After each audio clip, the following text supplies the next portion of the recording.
Focus on the church and their communities. Set the scope for us first.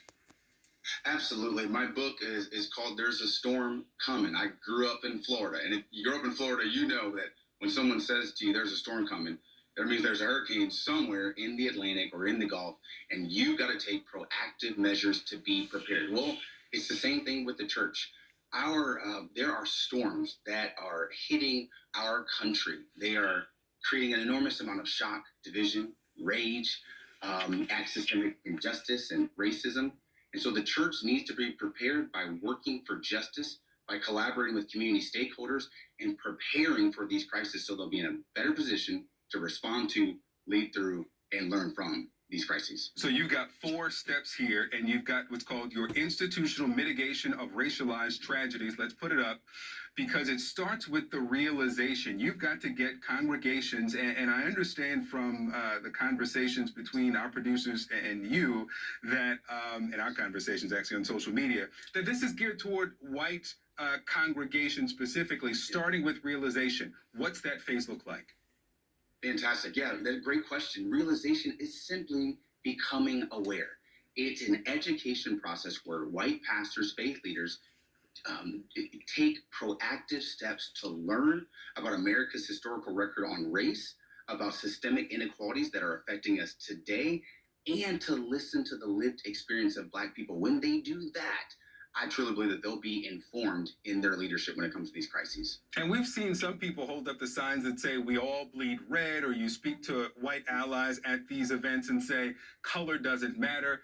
You write that color blindness is not the right approach. Why?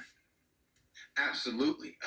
Color blindness is an ideology that essentially says, I don't see color. And let me tell you, that does a disservice, because if you don't see my color, you don't understand the lived experience that my color brings me in this country.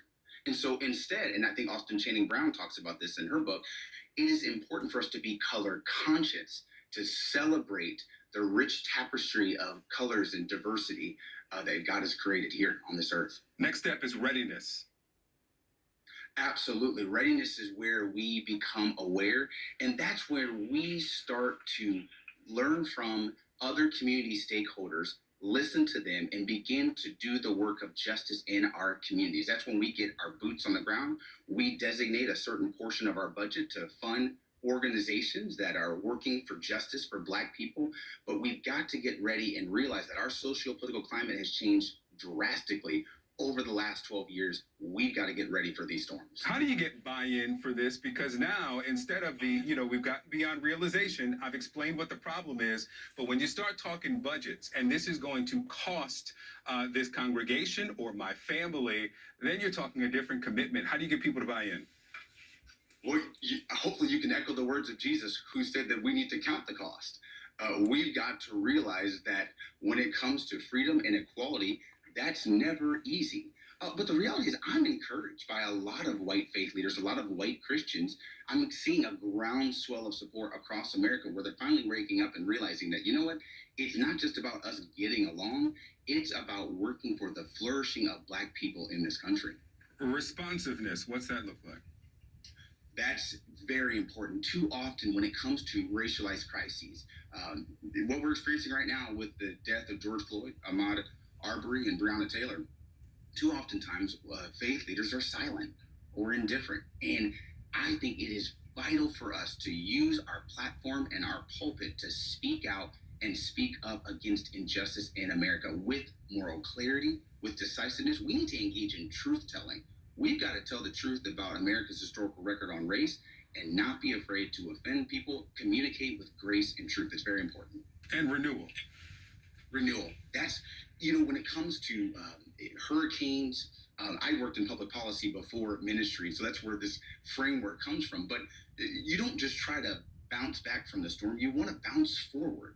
You want to learn. You want to learn about your capacity as an organization. It's the same thing with the church. What can we learn from these crises? What needs to change in our context, in our community? That's important. We have to look at these as catalytic events that can truly change us and help us change our communities. Which is why when I look at this model, it's just coming to me now when you say this, we don't want to bounce back, we bounce forward, that this is cyclical. It's not linear. And you take that renewal element and add it to the next chapter of the realization. Pastor Darrell, again, good to see you again. The book is There's a Storm Coming, How the American Church Can Lead Through Times of Racial Crisis. Thanks so much for being with us this morning. Thank you for having me. All right, Christy. Victor, I love when we have a segment